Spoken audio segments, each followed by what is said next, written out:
አላህ የተነፈሰበትን አምጣልኝና እኔ ሻዳ ዝላለሁ። አሁን ሰምተሃል? አላህ ራስህ ታውቀዋለህ እኮ እኔን ልትገዙኝ እንጂ አንብብሽ ይህንንም ሰውንም አንብብ የፈጠርኩት አንብብ። እሱ ሊገዙኝ እንጂ ሙሐመድን የነገረ ሌላ ብሎ መስክሮ አላህ ግን ኢየሱስ አምልኩኝ ያለበት ቦታ አንድም ቦታ አንብብ። አላህ ስለመኖር ከፍ ላድርግህ እንደሚያውቃውን አክት አድርገሃል። እኔ ሻዳ ዝላለሁኝ። አላህ የተነፈሰበትን እንኳን አታመጣም። እንኳን መኖሩን የሚያሳይ አንድ ሙሐመድ ከነገረ ውጭ አንድ መረጃ ካመጣልኝ እኔ ሻዳ ዛለሁ። ጋነም እንገናኝ። ከዛ በኋላ አንድ አንጣልኝ።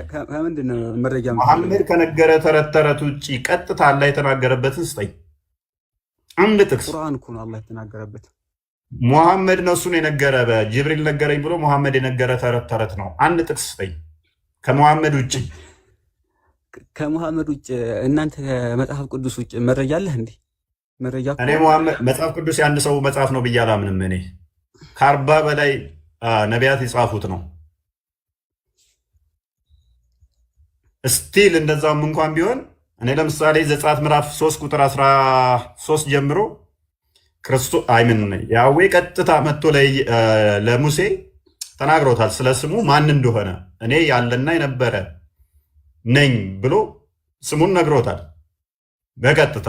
አንድ ማቴዎስ ወንጌል ምዕራፍ 17 ላይ ክርስቶስ ሐዋርያቶቹን ወደ ደብረ ታቦር ዟቸው በሄደበት ሰዓት ላይ ከቁጥር 1 ጀምሮ ከሰማይ ደመና መጥቶ አብ ስለ ልጁ በእርሱ ደስ የሚለኝ የምወደው ልጄ ብሎ ተናግሯል እየሰሙት። ማቴዎስ ወንጌል ምዕራፍ 3 ላይ ቁጥር 17 አካባቢ አብ ከሰማይ ሆኖ ስለ ልጁ ምስክርነት ሰጥቷል ክርስቶስ ከተጠምቆ ሲወጣ። እንደዛ እስቲ አንድ ጥቅስ ስጠኝ። አንተ አምላክ ነኝ የሚለውን አንድ ጥቅስ ስጠኝ። ኢየሱስ እኔ አምላክ ነኝ ያለበትን ወይ እጅ ላይ ማይክ ያስከው ለካ ወደ አይደለም አፍ ላይ ማውራት እንጂ መጥቀስ አችልም። አንድ ጥቅስ አልኩህ እኮ አላህ የተናገረበትን አንድ ጥቅስ ከሰጠኝ ጋንም ገባለሁ አብሬህ አልኩህ እኮ። የእናንተን አርጉመንት ስለማቀው ቤታችሁ እንዴት እንደምሸውዱበት ስለማቀው አላህ ተናገረ ብላችሁ በምን እንደምፎግሩ ስለማቅ እኔ ግን አፎግርም። እኔን ማንሽም ልሸውጅኝ አችኝ።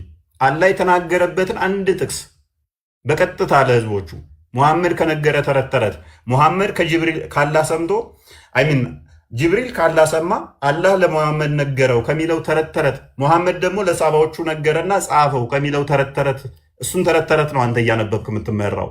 እኔ ቀጥታ የዓይን እማኞች የዳሰሱት የሰሙት የነኩት እሱን መረጃ ነው ይጻፉልኝ። ያዩትን ነው ይጻፉልኝ። ዮሐንስ የጌታ ደቀ መዝሙር እግሩ ስር ቁጭ ብሎ ጌታ የሚለውን ሲጽፍልኝ ጌትነቱን አምኖ ነው። እንዳንተ አላህ የሚባል አካል አለ። የአላህ የሚባል ደግሞ ጅብሪል የሚባል አካል አለው፣ መልአክ ነው። ያ ጅብሪል ደግሞ ለሙሐመድ መልእክት ነገረው። ሙሐመድ ደግሞ ለሳባዎቹ ነገረና ሙሐመድ መጻፍና ማንበብ ስለማይችል ሳባዎቹ ጽፈው ቁርአን አስተላለፉ የሚል ተረት ተረት አይደለም የምመራው። ቀጥታ ከጌታ ደቀ መዝሙር ስር እግሩ ስር ቁጭ ብለው ከተማሩት ከነሱ የተጻፈውን ነው ማነበው። አንድ ሁለተኛ ደግሞ ሙሐመድ ጅብሪል የሚባል አካል ነገረኝ አለ እንጂ ሲነግረው ይሰማለ የለም። ኦኬ አላህስ ለጅብሪል ሲነግረው ይሰማለ የለም። ሙሐመድ ራሱ ነቢይ ለመሆኑ ታዲያ ምንድን ነው ማረጋገጫው? ጅብሪል የሚባል መልአክ ነገረኝ ካለህ ውጭ ምንድን ነው ማረጋገጫ? ልክ ጀስ እንደሚለው እንትና አንድ ጣቱን እንደዚህ አድርጎ እያለ መልአክ መጥቶ ነገረኝ ፍቅር ሲዝም እያለ የሚለው ፍቅር ደምሳሽ ማለት ነው። ከሱ በምንድን ነው የሚለየው ታዲያ? ምንም። መረጃ ስትጠየቅ ቁርአን ላይ ትጠቅሳለህ። ቁርአኑማ ሙሐመድ የነገረ ተረት ተረት ነው፣ አንድ ሰው ላይ የወረደ ማለት ነው። እኛ ግን ማሳየት እንችላለን። በምን ያንተ ፊልዝ የሆነ መጽሐፍ ባያስፈልገን እንኳን ቅድም ባልነው ዮሐንስ ወንጌል ምዕራፍ እዚህ ጋር ምን ይላል? ቅድም የከፈትከው ላይ እርሱ ፊትም ያለ ኋላም ቀሪ ነው ይላል፣ ግልጽም ስውርም ነው ይላል። ስለማ ሲናገር ይህንን አላህ ብቻ ነው ብለህ ነው በጣም ነው አልፋና ኦሜጋ ፊተኛና ኋለኛ ማን ነው? እሱ በኪር ይሄ ማን ነው? እሱ ሙሐመድ ነው ወይንስ አላህ ነው? ምኑ? እርሱ ፊትም ኋላም ቀሪ ግልጽም ስውርም የሚባለው ሙሐመድ ነው ወይንስ አላህ ነው? አልፋና ኦሜጋ ማለት ነው። ፊተኛና ኋለኛ the first and the last ተብሎ የሚጠራው ማን ነው? አላህ ነው። ከአላህ ውጪ አላህ መጀመሪያና መጨረሻ ወይንም አልፋና ኦሜጋ ተብሎ ሊጠራም ይችላል ፍጡር? የለም። ታንክ ዩ። ከአላህ ውጪ መጀመሪያና መጨረሻ ተብሎ የሚጠራ አካል ማንም የለም። ልብ በሉ። ከአላህ ውጪ ከፈጣሪ ውጪ ፊተኛና ኋለኛ መጀመሪያና መጨረሻ ተብሎ የሚጠራ የለም። የሁሉም ማስገኝ እሱ ብቻ ስለሚሆን ነው። ዮሐንስ ራእይ ምዕራፍ 1 ቁጥር 7 ላይ እንደዚህ ይላል፣ እነሆ ከደመና ጋር ይመጣል፣ ዓይንም ሁሉ የወጉትም ያዩታል፣ የምድርም ወገኖች ሁሉ ስለ እርሱ ዋይ ዋይ ይላሉ። አዎን አሜን። ኦኬ ቁጥር 8 ያለውና የነበረው የሚመጣውም ሁሉንም የሚገዛ ጌታ አምላክ አልፋና ኦሜጋ እኔ ነኝ ይላል። አልፋና ኦሜጋ ቅድምም ብለህናል በከሪ አልፋና ኦሜጋ ወይንም ፊተኛና ኋለኛ የሚባለው አምላክ ብቻ ነው ብሎናል። ምን ይላል እዚህ ጋር? አልፋና ኦሜጋ እኔ ነኝ ይላል። እኔ ነኝ የሚለው አካል ደግሞ ከኋላ ቅድም ባሳየኋችሁ መሰረት የወጉት ሁሉ ያዩታል ይላል። አላህ መቼ ነው የተወጋው? አላህን ማን ነው የወጋው? የት ነው የተወጋው? ንገረን። ምን ነው የተወጋው? ስለምንድን ነው የምታወራው? አልፋና ኦሜጋ ተብሎ የሚጠራው ያሻማቃል። በካሪ አምልኩ ያለበትን አንጣ ያንን ማጣሻ ቀጥታ ምን ታወራለህ? ለምንድን ነው ማታመጥ? ጀግና ኮንክ አንጣና ቆይ እንዳይሻ ዝም ብላ አትሩጥ። የጠየኩህን መልስ። መጀመሪያና መጨረሻ ወይንም አልፋና ኦሜጋ ተብሎ የሚጠራው አላህ ብቻ ነው ብለህናል። ይኸው አመጣንልህ። አላህ ብቻ ከሆነ ይሄ አልፋና ኦሜጋ የተባለው አካል ወይንም ፊተኛና ኋለኛ የተባለው አካል ተወግቷል፣ የወጉትም ያዩታል ይላል። አላህም ማን ነው የወጋው? ይሄ መልስልን። አላህ ማን ነው የወጋው? መጀመሪያ እኔ ለጠየቅኩ መልስ አምልኩ እኔ ጌታ ነኝ ያለበትን በማያሻማ ቃል መልስልን። መጀመሪያ የጠየቅኩ እኔ ነኝ። ለጥያቄ መልስ አላገኘሁም። አሁን ቁጥር 8ን አድርግለት። አሁንም ይሄ ልጅ አይኑ አይም ማለት ነው። ጌታ የሚለውንም እያየው አይደለም። ቁጥር 8ን አድርግለትና አንብበው። ቁጥር 8ን አንብብ። እሺ ጌታ ስሆን የሚል አይደለም የምፈልገው። እኔ እኮ መጀመሪያ እኮ በማያሻማ ቃል ያልኩህ ይሄንን ነው። ባይ ግልጽ የሆነ አማርኛ ነው። አንብብ። እንደ ነብይ አጋር ላይ እኔ አምልኩ አንድ ቦታ የለም። አንብብ ቁጥር 8ን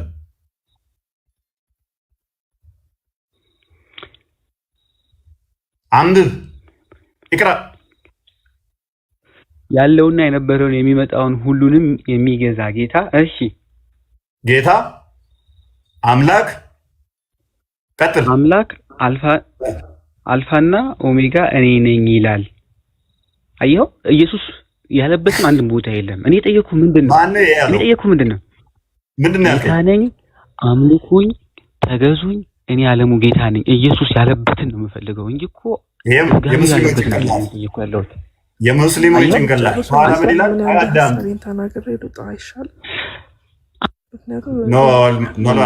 ሙሐመድ ትቀጥያለሽ። እሺ ወንድምሽ ምን ያህል ታማኝ እንዳልሆነ እዛው መልስልኝ፣ እዛው ክፍል መልስልኝ። ቆይ እዛው መልስልኝ። ጌታና አምላክ አይልም ይለናል። አሁንም እያየው ተስር ያላችሁ ተማሩበት በደንብ። ከዚህ ቁጥር 7 ላይ እንደተወጋ ይናገራል። ከኋላ ምን ይላል? ኢየሱስ ለአብያተ ክርስቲያናት ከኢየሱስ የተላከ ነው። ኦኬ እንደዚህ ይላል ቁጥር 8 ያለና የነበረው የሚመጣ ሁሉንም የሚገዛ ጌታ። ልብ በሉ ጌታ የሚል አምጣልኝ። ጌታ ይላል። ኢብኑ በክር ተረጋጋ፣ ማይክ ያዝ። ጌታ የሚል አምጣልኝ። ጌታ የሚል ቃል አምጣልኝ አይደለም ያልኩት። ኧረ በእናትህ በቃ እኔ ጌታ በቃ አይ ነው። ከሶስተኛ ክፍል ያላለፋችሁ ስለሆናችሁ አስቸጋሪ ነው። እስልምናን የሚቀበሉ ከሶስተኛ ክፍል ያላለፉ ወይንም ደግሞ ዝግመተ ለውጣቸውን ያልጨረሱ ናቸው። ዝግመተ ለውጥን እናምናለን ስለሚሉ ኤኒዌይስ እንጂ በግልጽ ጌታ እኔ ሚል ይለኛል። ወይንም አንተ ጻፈው መጽሐፉን አንተ ጻፈውና የኛው ፊደል ከዚህ ጋር ይሁን የኛው ፊደል ከዛ ጋር ይሁን በል። ምን ይላል? ሁሉን የሚገዛ እኔን ተገዙኝ የሚል አምጣ ይለኛል። ሁሉን የሚገዛ ከተባለ እኮ አንተ ተገዢ ነህ። ያሰኖፍ ሙታ አንተ ተገዢ ነህ። እሱ ሁሉን የሚገዛ ከሆነ አንተ ለሱ ተገዢ ነው የምትሆነው። ኖ በማያሻማ መልኩ ተገዙኝ የሚገዛ ካለህ እኮ ተገዢ ነህ አንተ። ሁሉን የሚገዛ ከፍሎ አይደለም፣ ሁሉን የሚገዛ ምን ጌታ ብቻ ብሎ ይላል።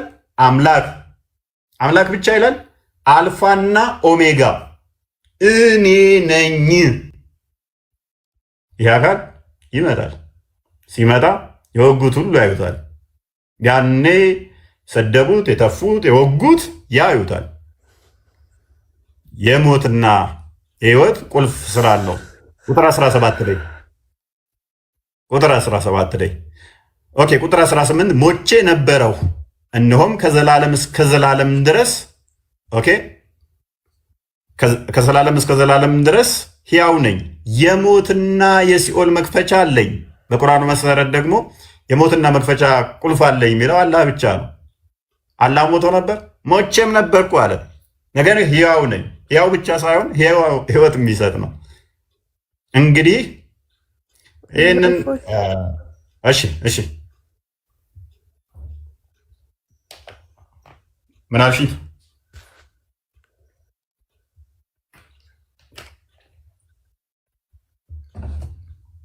በኋላ ታስተምራቸዋለህ። እኔ ጥያቄ ለሁሉም ልጠይቅና አንዴ ጥያቄ ምን እንደሆነ ታውቃላችሁ?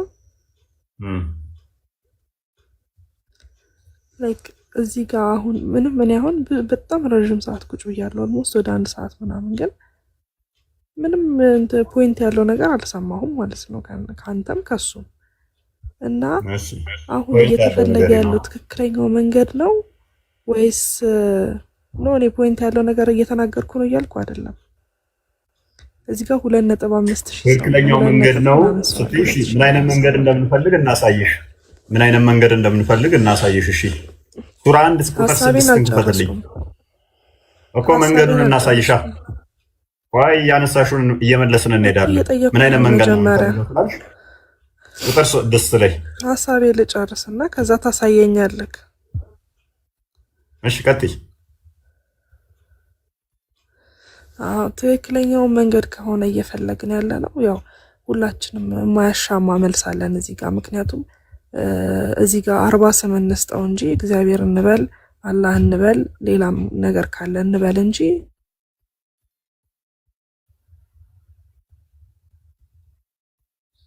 ተቋርጠሻል። ነጋ ነው እዚህ ጋር የእናንተ ኢየሱስ የእናንተ አይሰማም?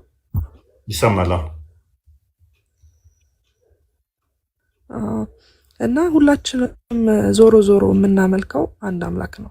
ላይክ እዚህ ጋር ስም እንስጠው እንጂ ማለት ነው። አላህ እንበል፣ እግዚአብሔር እንበል፣ ዞሮ አንድ አምላክ ነው የፈጠረው ምድርን። አንድ አይደለም። የሰው ልጅ የፈጠረን አንድ አምላክ ሊሆን ይችላል። ነገር ግን አንድ አምላክ እናመልክም እኮ። እሱን ነው አንድ አምላክ እናመልካለን አላልኩም። ምድርንም የሰው ልጅም የፈጠረው አንድ አምላክ እንደሆነ ሁላችንም እናምናለን ነው። የተለያየ አምላክ ብናመልክም ደግሞ የተለያየ ስም ብንሰጠውም። እሺ ጥያቄሽ ምንድን ነው? ወደ ጥያቄ እየመጣሁልክ ነው። እሺ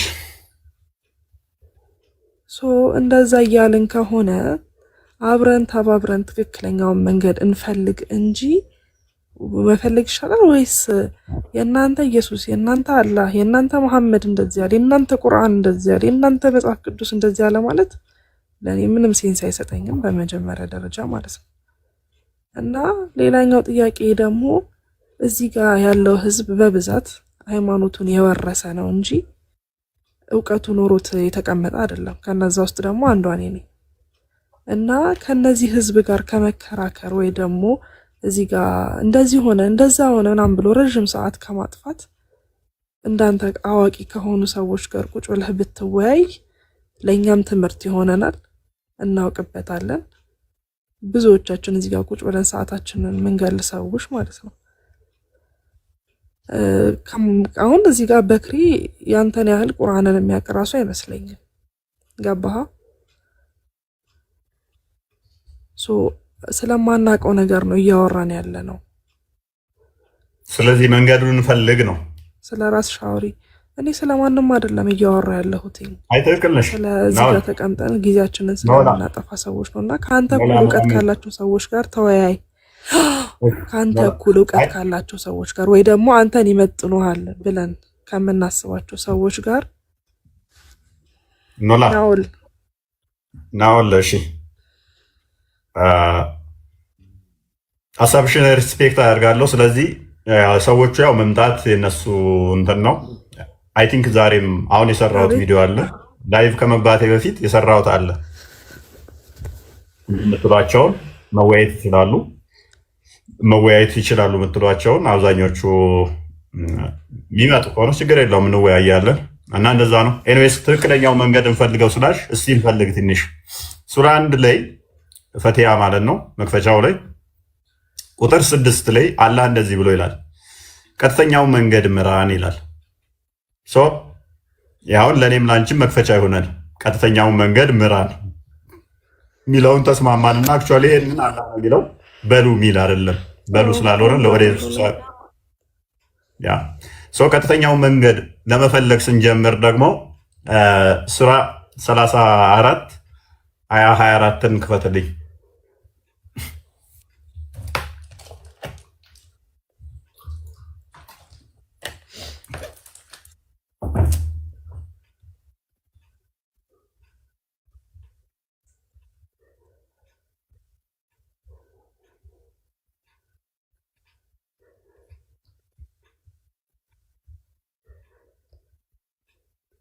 ኦኬ እንደዚህ ይላል። አሁን ቀጥተኛውን መንገድ ምራን ብሎ ጀምሯል። ከጀመረ በኋላ መንገድ ከጀመርን በኋላ 34ኛው አያ ላይ እንደዚህ ያለን ሱራ ላይ ከሰማያትና ከምድር ዝናብንና ቡቃያን የሚሰጣችሁ ማን ነው በላቸው፣ አላህ ነው። እኛ ወይንም ልብ በይ፣ እኛ ወይንም እናንተ በትክክለኛው መንገድ ላይ ወይንም በግልጽ መሳሳት ውስጥ ነን በላቸው። አሁን መንገድ ከጀመርን በኋላ ምን አለን? እኛ ወይንም እናንተ በትክክለኛ መንገድ ውስጥ ወይንም በግልጽ ስህተት ውስጥ ናችሁ በላቸው። መንገድ ጀምረን ጉዞ ጀምረን እየሄድን ባለንበት ሰዓት ላይ ይህን ክፍል አነበብን። ወይን ትክክለኛ መንገድ ላይ ነን ወይን ስህተት ውስጥ ነን። ይህንም በላቸው እያለ ያለው ደግሞ አላህ ነው፣ ነቢዩንም አካቶ ማለት ነው። ወይን እኛ ትክክል ነን ወይን እናንተ ትክክል ናችሁ። ምን እያለን ነው? የኔ ነው መንገዱ ትክክል እንደማለት አይ እኔ ወይንም እናንተ ትክክል ናችሁ፣ ወይንም እኔ ስህተት ነኝ ወይን እናንተ ስህተት ናችሁ፣ ወይን እኔ ትክክል ነኝ ወይን እናንተ ትክክል ናችሁ። እሺ ይሆናልና 46ኛውን ሱራ 26 አይ ቲንክ 29 ትንሽ ከፍ እንበልና እስቲ እየተጠራጠርን ግራ ገባ ነው ጉዞን ጀመር። እስቲ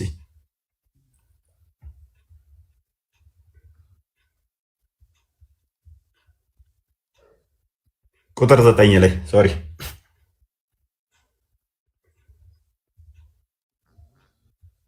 ከመልእክተኞችም አለን። አሁን ከፋልንና የሄደን ባለንበት ሰዓት ላይ ከመልእክተኞችም ቢጤ የሌለን አይደለሁም አለ። ከመልእክተኞችም ቢጤ የሌለን አይደለንም፣ በእኔም በእናንተም ላይ ምን እንደሚሰራም አላውቅም። ጭራሽ ደምን አለን። ቀጥተኛ መንገድ ምራን ብለን መንገድ ጀመርን። መንገድ ከጀመርን በኋላ ትንሽ እንደተጓዝን አይ ወይን እናንተ ትሆናላችሁ ትክክሉ በዛኛው የሚሄዱት ወይን እኛ ነን ትክክሉ አለ። ይህ ነገር እንዴት ነው እያልን እየተጠራጠርን በተከተልነው ሰዓት ላይ ምን እንደሚደረግም አናውቅም አለን። እና እንዴት ነው አሁን የምንከተለው ይህን አካል? ሱራ 1972 ላይ የት ነው የሚወስደን? እንደዚህ አወዛግቦ የት ይውሰደን? 1972 አይ ቲንክ 71 72 1972 1972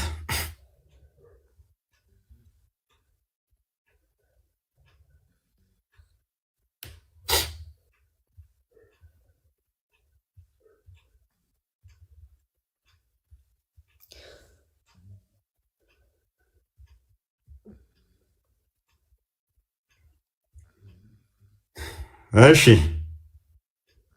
ቁጥር 71 ሰዎች ሆይ ከእናንተ መካከል ወደ ገሃነም የማይወርድ አንድም የለም፣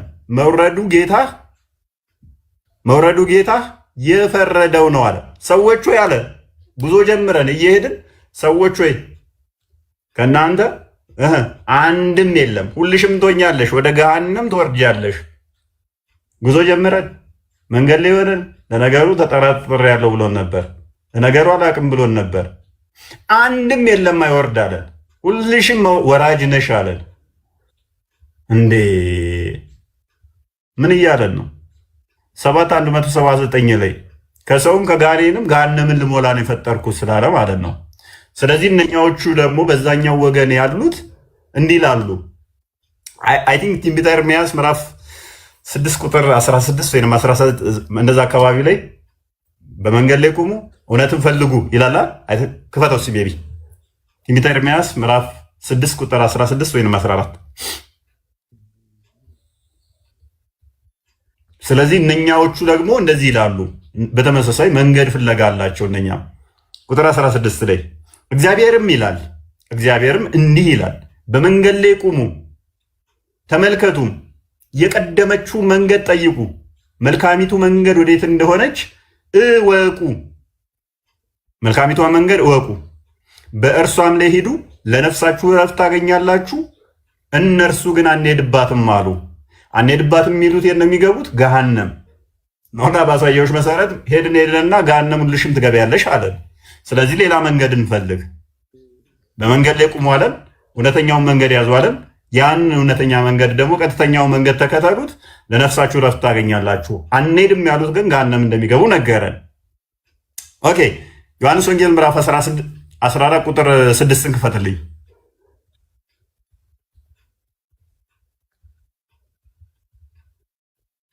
ኢየሱስም አለ እንዲህ አለ ኢየሱስ እኔ አለ መንገድና እውነት ሕይወትም ነኝ። ምንድን ነኝ አለን? መንገድ ነኝ አለን። ሕይወት ነን አለኝ። እውነት ነኝ አለኝ። ያ ቅድም ምን ብሎናል? ቀጥተኛውን መንገድ ተከተሉ አለኝ። አስቀድሞ ክርስቶስ መጣና ግን ምን አለኝ? እኔ ነኝ መንገዱ አለኝ። እውነትም ነኝ አለኝ። ብዙ መንገዶች አሉ። ቅድም ባሳየዎች መሰረት ወደ ገሃነም የሚወስደው መንገድ አለ። እዚህኛው ላይ ደግሞ ቅድም ስጠይቅ እንዳሳየውሽ መንገድ ላይ ቆሙ፣ ያ መንገድን ተከተሉት። ያ መንገድ እውነተኛው ቀጥተኛው መንገድ ሕይወት ለነፍሳችሁ ሕይወትን ይሰጣችኋል፣ እረፍት ይሰጣችኋል አለ። ክርስቶስ ደግሞ ምን አለ? ሕይወት ነኝ አለ። ስለዚህ ሕይወትን ልምረጥ ወይንስ ገሃነምን ልምረጥ? የኔ ምርጫ ሕይወት ነው። እኔ መንገድ ነኝ። መንገድ ብቻ ሳይሆን እውነት ነኝ። እውነት ብቻ ሳይሆን ሕይወት ነኝ። ለዚህ ነው ዮሐንስ ወንጌል ምዕራፍ 11 ቁጥር 25 ላይ የሚያምንብኝ ቢሞት እንኳን ሕያው ነው፣ ሕያው የሆነ ለዘላለም አይሞትም ይላል። ያ ሕያው የሆነ መንገድ መከተሉ የተሻለ ነው እና ኖራ ወይ እና እኛ ይሄ ምርጫችን የኛው መንገድ ነው። አንቺስ? አይዶን ነው። እኔ ገና እየፈለኩ ነው። ገና ማለት አሁን እዚህ ጋር ያየሁት ነገር እኔ ጥቅሶች ናቸው እንጂ ማለት ሙሉ ምዕራፍ ተነቦልኝ ወይ ደግሞ ተብራርቶልኝ ያየሁት ነገር የለም። ከእስልምናውም ከክርስትናውም ማለት ነው። ከየምዕራፉ ነው አንዳንድ ጥቅስ እየተነበበ የነገርከኝ። እዚህ ላይም እንደዛው ማለት ነው። ሲቀጥል ደግሞ ሌላው ጥያቄ መጀመሪያ እንደውም ጠይቅ ገባሁት እሱን ነው። ላይክ እንደ ክርስትና ሳይሆን እኔም አንተም ከሃይማኖታዊ ነገር እንውጣና ላይክ አንተ እንዲሁ ስታስበው ፈጣሪ ላይክ መሳል እንዴት ነው የሚባለው? ፈጣሪ ምን አይነት ይመስላል? የምር የኔ ጥያቄ ነው። ላይክ ሁሌ ራሴን መጠይቀው ነገር ስለሆነ ነው። ሌሺ አረብኛውን አበድርኛው ኖ እኔ ጥቅስ ነው አይደለም የፈለኩት። አረብኛውን አበድርኝ እኔ ማለት አሁን ምን እያደረግሽ መሰለሽ? ምን ይመስላል ካልሽኝ which is የሆነ ነው የሚመስልህ ከለር ምናምን አንተ ሰጠነው የሆነ መልክ የሚመስልህ ሰጠነው እኮ አንተ እንደዛ የሚመስልህ እያደረገ ማለት እንደዛ ነው። ፈጣሪም እንዲህ በምንም ባይምር በምናብህ አስበኸው ታውቃለህ? በምናብህ ታስብና የሆነ ነገር ማለት ነው። ያው የምናውቀው እኛ ላይክ ማሰብ የሚችለው አይምሯችን ላይክ ባየነው ልክ ነው። ያላየነው ነገር መገመት አንችልም። መጽሐፍ ቢመልስልሽ ደስ ይለኛል። መጽሐፍ አይደለም መጽሐፉን ተወና እንዲሁ እንደ ሰውኛ ስናስብ ከሃይማኖት ወጥተን የኔ የሁል ጊዜ ጥያቄ ስለሆነ ነው። አይ እኔ እሱን አሁን እንደዚህ ነው ብዬ አልመልስልሽማ። አስበኸው አታውቅም? የኔ ችግር ነው ወይስ ሁሉም ሲያስበው ተመልሰሃል? ቆስጠንጢኖስ ከተመለስክ ክፈትልን፣ ወይንም አንተ መጽሐፍ ይመልስልሽ። እኔ አሁን እንደ ሃይማኖተኛ ስለመሆነ ትንቢተ ኢሳያስ ምዕራፍ 40 ቁጥር 18 ክፈትልን።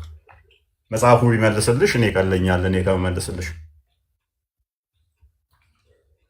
መጽሐፉማ የራሱን እኮ ነው። እኔ እያልኩ ያለሁት እንደ ሰው የአንተ ምናብ ልክ የምታስበው ምን አይነት ነው የሚመስልክ ፈጣሪ? እኛ እንደምናስበው አይነት ሰው እንግዲህ እግዚአብሔርን በማን ትመስሉታላችሁ ወይንስ በምን ምሳሌ ታስተያዩታላችሁ? ስለዚህ በምንም ልመስለው አልችልም፣ ምክንያቱም በምንም ልመስለው አልችልም እና እንደዛ ነው። በምንም ልንመስለው አንችልም ማለት ነው። ያ እንዲህ ነው ብለሽ ምንም አሁን ምድር ላይ ያለን ምንም ነገር አይመስልም።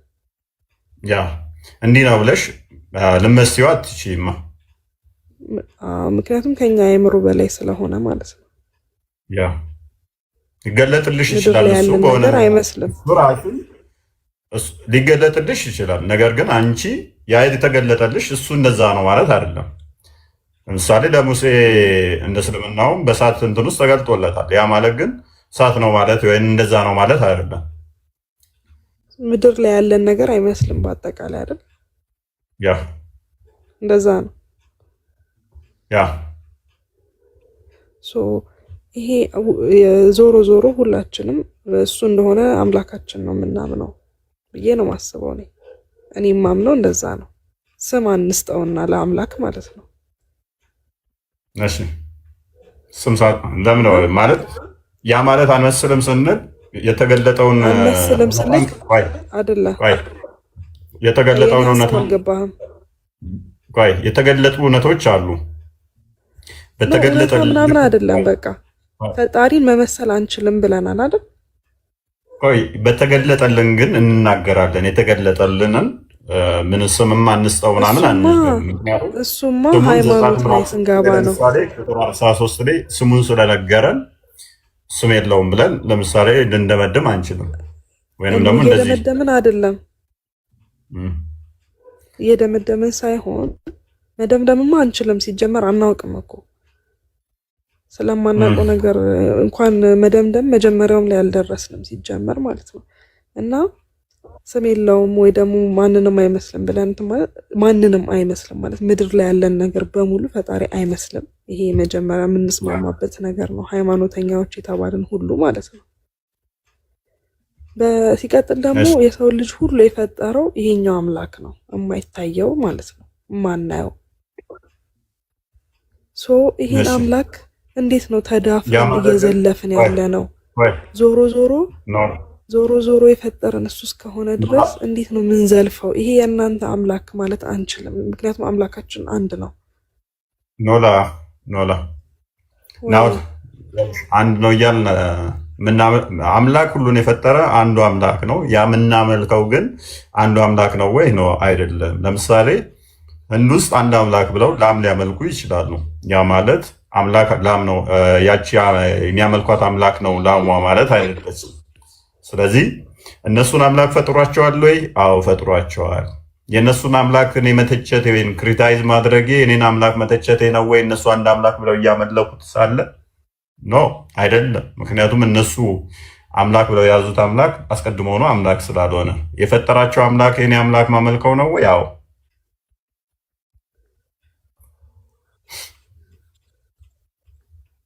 እንደዛማ ካልን ሁሉም ሃይማኖት አሁን እስልምናም ክርስትናም ፕሮቴስታንቱም ሁሉም የኔ አምላክ ነው የኔ ሃይማኖት ነው ትክክለኛው ብሎ ነው የሚያምነው። ለዛ ነው የሚያምነው ያን እምነት የሚከተለውን ለዛ ነው የኔ ትክክለኛው ብሎ ስለሚያምን ነው። እሱ እኮ እውነታ ነው። ስለዚህ እነዛ ሰዎች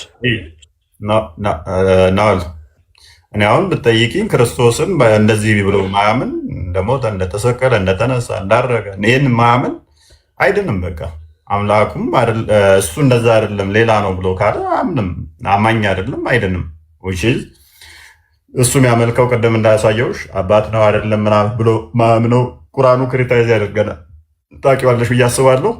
አላህ አባት እንዳልሆነ ለምሳሌ ሙስሊሞች የሚያመልኩት አምላክ ለማንም አባት እንደማይሆን ሱራ 5:18 ላይ ስለሚያስቀምጠው ይህንን የሚሉትን ኢቨን አምላካቸውን አባት ብለው የሚሉትን እኔ አባት አይደለሁም እኔ አምላካቸው አይደለሁም ብሎ ስለሚያስቀምጠው በግልጽ እኛ የምናመልከውና ሙስሊም የሚያመልኩት አንድ ሊሆን አይችልም ማለት ነው። አንድ ካልሆነ ደግሞ አትሊስት አንደኛው የተሳሳተ መንገድ ውስጥ ነው ማለት ነው።